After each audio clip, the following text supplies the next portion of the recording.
he was willing to make Christ perfect and to allow him to return to his presence without any questions asked. But apparently he didn't love us enough to make us in a way that allowed us to be perfect and allowed us to live without sin or without having issues, right? But that's not the plan. That's not this. This is what we don't understand, is that the Savior was asked to go through the same process we go through. He was just able to successfully do it. Otherwise, it wouldn't.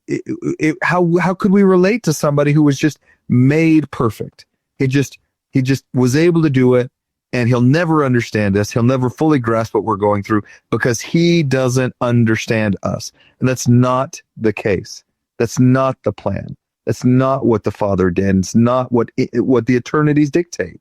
It dictates that, yes, there are things that are unique and special about Jesus Christ, the Son of God. There's no doubt about that. But he is not absolved from going through the similar refinement process. Maybe refinement's the wrong word. He's not absolved from going through the same temporal processes that we have to go through. I think refinement's a fine word.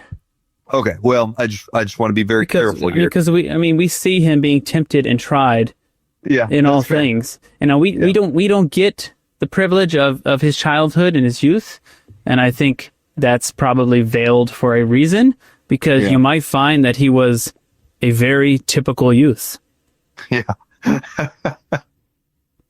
and there's pros and cons to why you might veil that knowledge. Yeah. But what we have today is the knowledge that he grew grace for grace, meaning he required grace of the Father just as much as we require his grace. Mm-hmm.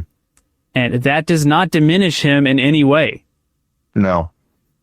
And that should be very profound when you consider what blessings are offered to us through his grace and what we can become. And we should not diminish that either.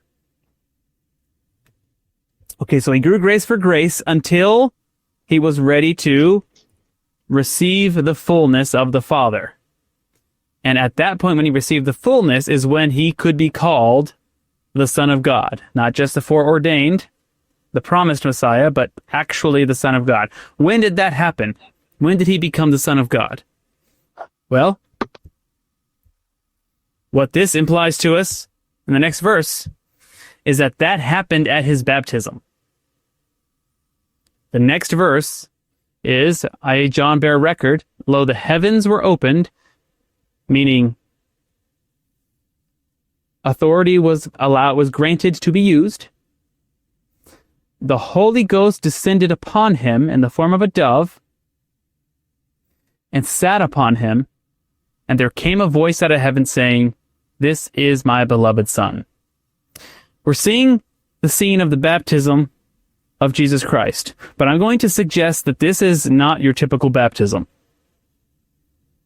Okay, this is not your entry into the church type baptism. This is a washing and anointing that a prophet would perform when making someone a priest and a king unto the Most High God. I'm going to suggest that this baptism scene of Jesus was a washing and anointing akin to what we would call a calling and election ordinance in the church today. Hit that like button, leave us a comment, subscribe to the channel. We really appreciate it. They may seem like little things, but liking, commenting, it helps the algorithm push our content out to more people. So it's our small way of sharing the gospel in a social media age.